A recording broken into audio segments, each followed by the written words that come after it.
Guys, this is Aditya Joshi. Welcome back to our channel. अगर आपका confidence नहीं बिल्डअप हो पा रहा है और नीट पास में आ गए, वी ऑल नो 40-50 डेज़ के आसपास बचे हैं, और इस रिमेनिंग टाइम में अगर कॉन्फिडेंस बिल्ड नहीं हो रहा है, फिजिक्स केमिस्ट्री बायो कोई भी सब्जेक्ट हो, तो मैं तुम्हें एक चेकलिस्ट देता हूँ। ठीक है, मैं तुम्हें बताता हूँ किस तरीके से you have to build your confidence back up and किस तरीके से स्कोर्स भी ग्रेजुअली इंक्रीज होते रहेंगे। पहली चीज़ जो तुम्हें करनी है, तुम्हें ये देखना है कि कौन से सब्जेक्ट में कॉन्फिडेंस नहीं आ रहा है। ये तुम कैसे देखोगे? एक फुल सिलेबस टेस्ट लगाओ या जो भी तुमने अभी तक टेस्ट लगाया, यू फिगर आउट कि फिजिक्स केमिस्ट्री बायो में से किस में सबसे कम कॉन्फिडेंस तुम्हें आता है। ठीक है, अब देखो, तुम ऐसी में अगर अगर सपोज तुम एक मेंटोर हो या तुम एक टीचर हो और मैं तुम्हें बोलूँ कि सर मेरे अंदर कॉन्फिडेंस नहीं आ रहा है, मुझे समझ नहीं आ रहा है, क्या करूँ? तो पहला सवाल ये उठेगा कि भाई कॉन्फिडेंस किस में नहीं आ रहा है। तो फर्स्ट यू फिगर आउट कौन से सब्जेक्ट में कॉन्फिडेंस नहीं आ रहा है। Once you have figured that out, second step will be कि यार कॉन्फिडेंस किस वजह से नहीं आ रहा है। राइट, मैंने कहा कि भाई फिजिक्स में मुझे कॉन्फिडेंस नहीं आ रहा है, तो फिजिक्स में किस वजह से नहीं आ रहा है? ऐसा क्या हुआ कि मैं ये बोल रहा हूँ कि I am not having confidence? क्या मेरे क्वेश्चंस नहीं बन पा रहे हैं? क्या मेरा सिलेबस बहुत ज़्यादा बचा है? क्या मेरा सिलेबस कंप्लीट हो गया है, क्वेश्चन भी बन रहे हैं, लेकिन मुझे ऐसा लग रहा है क्वेश्चन तो तुक्के से बन रहे हैं? क्या वजह है? राइट, तो you have to figure out what your reason is behind saying कि भैया कॉन्फिडेंस नहीं आ रहा है। अब इसको कैसे पता करोगे? इसको पता करोगे एनालिसिस करके। सपोज आपने कोई एफएसटी लगाया और आपने देखा कि ठीक है, फिजिक्स में मेरा स्कोर कम आया है, मतलब मेरे क्वेश्चंस नहीं बन पाए। तो भाई कॉन्फिडेंस नहीं आ रहे भैया, क्योंकि मैं पढ़ के बैठा हूँ, सिलेबस भी ऑलमोस्ट कंप्लीटेड है, लेकिन नंबर नहीं बन पा रहे हैं, क्वेश्चन सही नहीं हो पा रहे हैं, तो इसलिए कॉन्फिडेंस नहीं आ रहा है।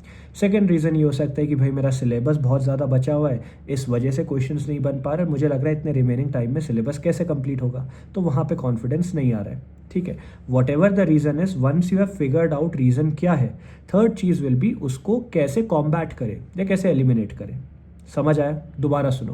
पहली चीज़, कौन से सब्जेक्ट में कॉन्फिडेंस नहीं आ रहा है, कैसे पता करोगे? पेपर दे के आप खुद देखोगे फिजिक्स केमिस्ट्री बायो कहाँ सबसे ज़्यादा कॉन्फिडेंस लैक कर रहे हो। सेकेंड चीज़, कॉन्फिडेंस किस वजह से नहीं आया? क्या मेरा सिलेबस कंप्लीट नहीं है? क्या सिलेबस कंप्लीट होने के बावजूद नंबर नहीं आ पा रहे? क्या नंबर आ रहे हैं, क्वेश्चन सही हो रहे हैं तो लग रहा है तुक्के से सही हुए? क्या वजह है?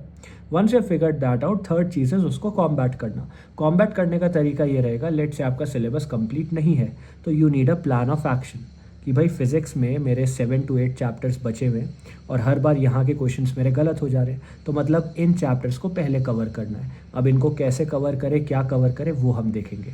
सेकेंड चीज़ है, सिलेबस कंप्लीट हो गया है लेकिन क्वेश्चंस नहीं बन पा रहे हैं, तो इसका मतलब कहीं मैंने थ्योरी तो कवर कर ली है लेकिन प्रैक्टिकली उसको अप्लाई नहीं कर पा रहा हूँ। तो प्रैक्टिकल एप्लीकेशन कैसे होगी? ज़्यादा से ज़्यादा क्वेश्चन प्रैक्टिस करने से। Right, once you have figured out your plan of action, the last thing will be उस पर काम करना। एक बहुत सिंपल एग्जांपल के साथ ये सब मैं तुम्हें एक्सप्लेन करता हूँ। सपोज मैं एक स्टूडेंट हूँ जिसका स्कोर अराउंड 300-350 के आसपास आ रहा है। मेरा सिलेबस 70-80% कंप्लीट हो रखा है, 70-80% के आसपास सिलेबस भी हो रखा है। मैंने पेपर लगाया और मैंने देखा कि यार फिजिक्स में मुझे बिल्कुल कॉन्फिडेंस नहीं आ रहा है, केमिस्ट्री में भी कॉन्फिडेंस कम है और बायो में स्कोर 300 क्रॉस नहीं हो रहा है। मैं क्या करूँगा? सबसे पहले मैं ट्राई करूँगा कि बायो में मेरा स्कोर 300 क्रॉस होने लगे बायो के 1 वीक चैलेंज से। अब आ जाते हैं फिजिक्स में जहाँ कॉन्फिडेंस नहीं आ रहा है, तो इसमें मैं क्या करूँगा? पहले आई फिगर आउट दिक्कत कहाँ आई है। देखो, सिलेबस मेरा ऑलमोस्ट सारा कंप्लीट हो रखा है, तो वहाँ प्रॉब्लम नहीं है। प्रॉब्लम यह है कि प्रैक्टिकली क्वेश्चन नहीं बन पा रहे हैं। क्वेश्चन बनाने के पीछे मैं देखूंगा क्वेश्चन क्यों नहीं बन पा रहे। तो मुझे ये पता चला कि यार मैंने थ्योरी तो सारी कवर करी, मैंने लेक्चर्स भी बहुत सारे देखे और लेक्चर देखने के बाद कॉन्फिडेंस भी आया कि ठीक है मुझे चीज़ें आती हैं, लेकिन क्वेश्चन नहीं बन पाए। तो मैं क्या करूँगा? क्वेश्चन ज़्यादा से ज़्यादा सॉल्व करूँगा। मैं डेली का टारगेट लेके बैठूंगा, यार डेली मुझे 100-200 क्वेश्चंस लगाने हैं और वो क्वेश्चंस लगाने के बाद एनालिसिस करना है कितने क्वेश्चन सही हुए, जो क्वेश्चन गलत हुए उनमें क्या गलती हुई, कौन से चैप्टर कौन से टॉपिक की गलती हुई, क्या सिली मिस्टेक थी, कॉन्सेप्चुअल मिस्टेक थी या लैंग्वेज प्रॉब्लम थी या फिर हो सकता है कैलकुलेशन मिस्टेक हुई हो। सब कुछ फिगर आउट करके I will trickle down and I will find out गलती हो कहाँ पे रही है। जब ये गलती मैं एलिमिनेट करता रहूँगा तो नंबर ऑफ़ क्वेश्चन भी मेरे बढ़ जाएंगे और नंबर ऑफ़ क्वेश्चन जो गलत हो रहे हैं वो कम होते रहेंगे। वंस दैट हैपन्स तो धीरे धीरे मेरा कॉन्फिडेंस बिल्ड होता रहेगा।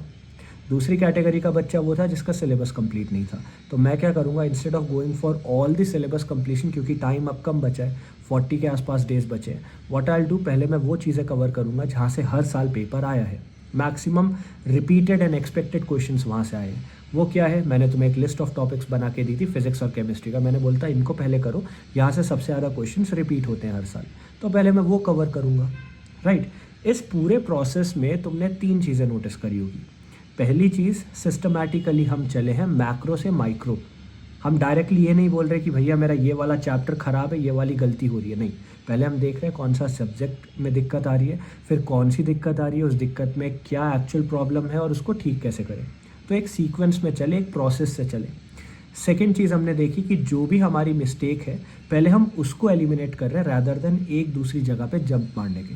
मैंने देखा कि भाई फिजिक्स मेरे क्वेश्चन नहीं बन रहे, मैं ज़्यादा क्वेश्चन लगाऊंगा। यहीं पे हो सकता है मेरा मन करे नहीं यार पहले बायो कर लेते हैं, केमिस्ट्री कर लेते हैं, तो ऐसे जंप्स नहीं मारनी है। Once you figured out your problem, उस पर स्टिक रहो, उसको पहले एलिमिनेट करो। आई नो ऐसा फील होता है कि भाई जब केमिस्ट्री पढ़ते हैं तो लगता है फिजिक्स लीव हो रही है, फिजिक्स भी कर लेते हैं, फिजिक्स करते हैं तो लगता है बायो छूट रही है, बायो भी कर लेते हैं। सब कुछ एक साथ लेके ऐसे नहीं चल सकते।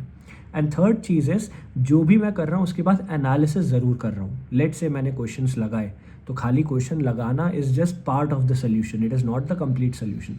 कंप्लीट सोल्यूशन इज क्वेश्चन लगाने के बाद क्या मैंने उसका एनालिसिस किया। अगर मैंने 200 क्वेश्चंस लगाए एंड लेट से 200 में से 190 क्वेश्चन ठीक हो गए, that is amazing, very good. लेकिन क्या वो 10 क्वेश्चन जो गलत हुए मैंने उनका एनालिसिस किया? क्या पता नीट में वही 10 क्वेश्चंस आ जाए, तब तो मैं ये नहीं कह सकता ना कि मेजॉरिटी क्वेश्चंस मेरे सही होते थे, राइट। नीट में आप रिस्क नहीं ले सकते हो। एक एक क्वेश्चन, एक एक नंबर से लोगों के कॉलेज छूट जाते हैं, है ना। और आपको पता है कट ऑफ कितनी ज़्यादा बड़ी, और इस साल पेपर भी थोड़ा टफ आएगा, सिचुएशन थोड़ी सी ट्रिकी है, राइट। तो इसलिए तुम्हें रिस्क नहीं लेना है। अगर कॉन्फिडेंस नहीं आ रहा है, इस सीक्वेंस में चलो।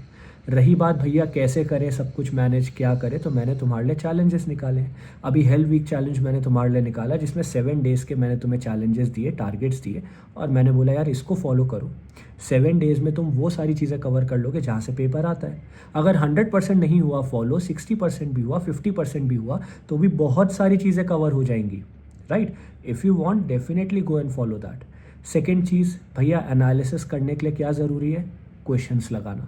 क्वेश्चन कहाँ से लगाएंगे? Mock test. अब कौन से मॉक टेस्ट यूज़ करें? तो तुम्हारे लिए सूर्य और सूर्य प्लस की टेस्ट सीरीज़ भी हमने निकाली। ये वही टेस्ट सीरीज़ है जिससे लास्ट ईयर 712 मार्क्स का पेपर हमने प्रेडिक्ट किया था, राइट। इस ईयर भी हमारा टारगेट है 700 प्लस का प्रेडिक्शन यहाँ से हो। तो हमने मॉक टेस्ट भी तुम्हें दे दिए। Keep in mind this is not compulsory for anyone, ठीक है। अगर तुम फ्री में मॉक टेस्ट चाहते हो, टेलीग्राम में तुम्हें मिल जाएंगे। हमारे ऐप में भी टॉप लेफ्ट कॉर्नर के 3 डॉट्स पे क्लिक करोगे, फ्री मटेरियल में हमने भी तुम्हें मॉक टेस्ट दे रखे हैं। तो everything I have given to you.